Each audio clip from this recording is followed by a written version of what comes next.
Hai semuanya, siapa sih yang suka dibenci? Rasanya hampir semua orang bakal menggeleng dan bilang, "Gak mau." Kita semua mendambakan kasih sayang, penerimaan, dan pujian. Sejak kecil kita diajari untuk jadi anak baik, patuh, dan disenangi banyak orang. Sekolah mengajarkan kita untuk bekerja sama, jadi bagian dari kelompok. Di tempat kerja, kita berusaha keras untuk jadi karyawan teladan yang disukai atasan dan rekan kerja. Pokoknya, dibenci itu identik dengan hal negatif, sesuatu yang harus dihindari mati-matian. Tapi, pernahkah kita berhenti sejenak dan berpikir, jangan-jangan ada sisi lain dari dibenci yang justru bisa menyenangkan?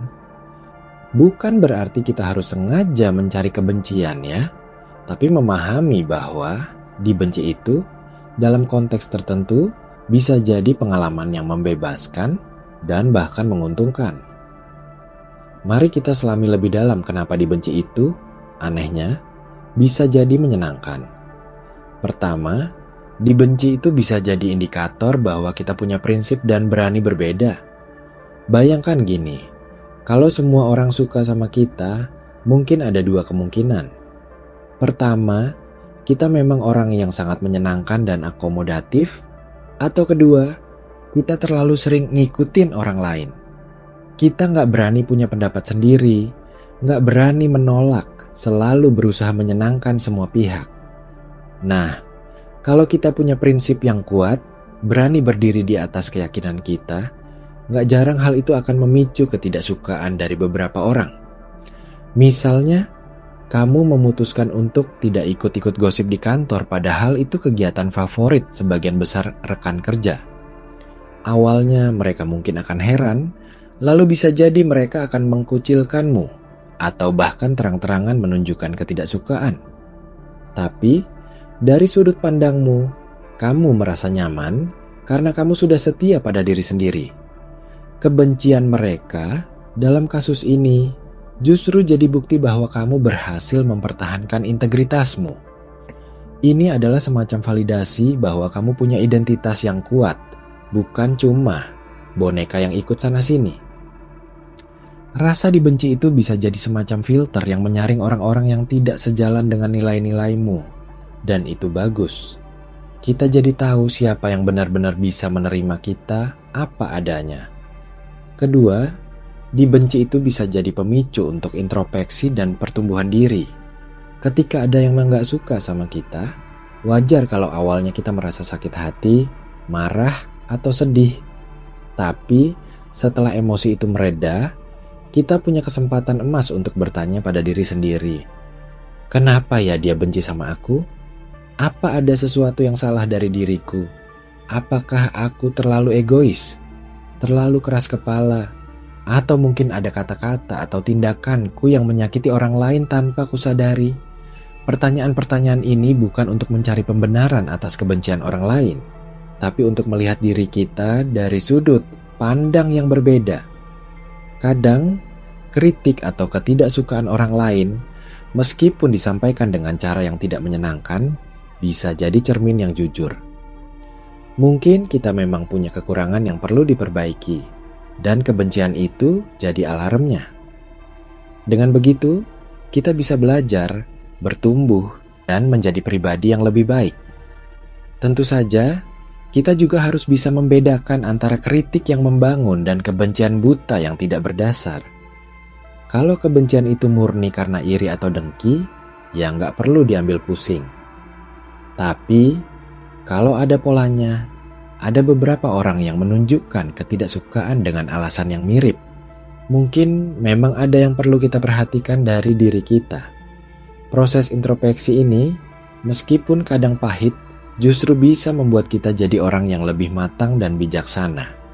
Ketiga, dibenci itu bisa jadi sinyal bahwa kita sedang melakukan sesuatu yang penting atau signifikan.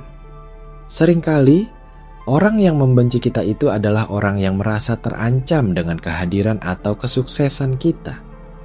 Mereka melihat kita sebagai kompetitor, atau mungkin mereka iri dengan apa yang kita miliki atau capai. Coba deh perhatikan orang-orang sukses di bidang apapun. Pasti ada saja yang tidak suka, yang mencibir, yang berusaha menjatuhkan. Kenapa? Karena mereka berhasil menarik perhatian, karena mereka melakukan sesuatu yang berbeda, karena mereka berani melangkah maju.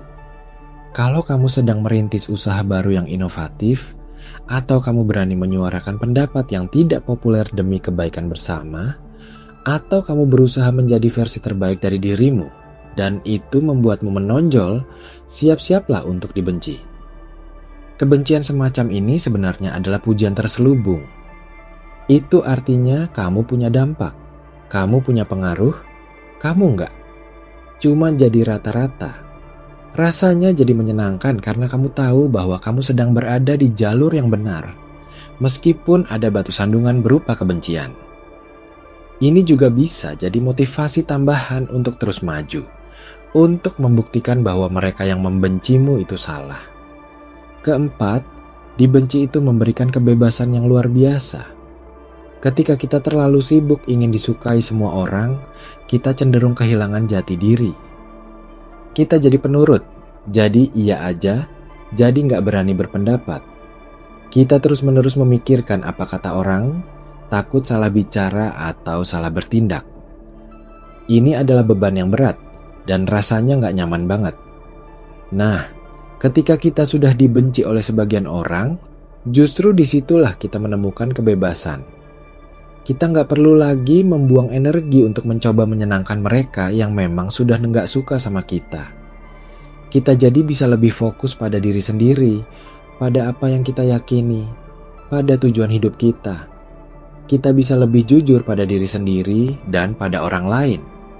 Nggak ada lagi topeng yang harus dipakai. Ini adalah sebuah pembebasan dari ekspektasi orang lain. Kita jadi bisa bernapas lega dan itu rasanya menyenangkan. Kita jadi punya waktu dan energi lebih untuk orang-orang yang memang benar-benar mencintai dan menghargai kita apa adanya. Dan itu jauh lebih berharga daripada berusaha diterima oleh semua orang. Kelima, dibenci bisa menguatkan mental dan ketahanan diri. Hidup ini nggak selalu mulus, pasti ada saja tantangan dan rintangan. Salah satu rintangan yang paling berat adalah berhadapan dengan orang yang membenci kita. Ketika kita mengalami kebencian, baik itu dalam bentuk ejekan, gosip, atau bahkan tindakan yang merugikan, kita dipaksa untuk menghadapi situasi yang tidak menyenangkan. Ini melatih mental kita untuk menjadi lebih kuat. Kita belajar untuk tidak mudah goyah oleh omongan orang, belajar untuk tetap berdiri teguh meskipun diterpa badai kebencian. Kita juga belajar bagaimana mengelola emosi negatif yang muncul, seperti marah atau sakit hati, dan mengubahnya menjadi energi positif untuk terus maju. Setiap kali kita berhasil melewati fase dibenci, kita jadi lebih tangguh, lebih tahan banting, dan itu adalah modal yang sangat berharga untuk menghadapi tantangan hidup lainnya. Rasa senang yang muncul bukan karena dibenci itu sendiri, tapi karena kita berhasil melewati dan bertumbuh dari pengalaman itu. Tentu saja, ini bukan berarti kita harus jadi orang jahat yang sengaja mencari kebencian. Bukan itu intinya. Intinya adalah bagaimana kita menyikapi kebencian yang mungkin datang dan bagaimana kita bisa mengambil pelajaran darinya. Kita nggak bisa mengontrol perasaan orang lain terhadap kita.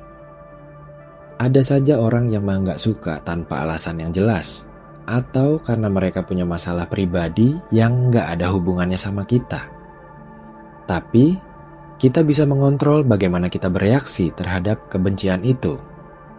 Daripada larut dalam kesedihan atau kemarahan, kita bisa memilih untuk melihatnya sebagai kesempatan. Kesempatan untuk introspeksi, kesempatan untuk menguatkan diri, atau bahkan kesempatan untuk menyadari bahwa kita sedang berada di jalur yang benar. Pada akhirnya, kesenangan yang didapat dari dibenci itu bukan berarti kita berbahagia atas penderitaan orang lain atau merayakan kebencian itu sendiri. Kesenangan itu datang dari pemahaman bahwa dibenci bukanlah akhir dari segalanya, melainkan bisa jadi awal dari sesuatu yang baru dan lebih baik.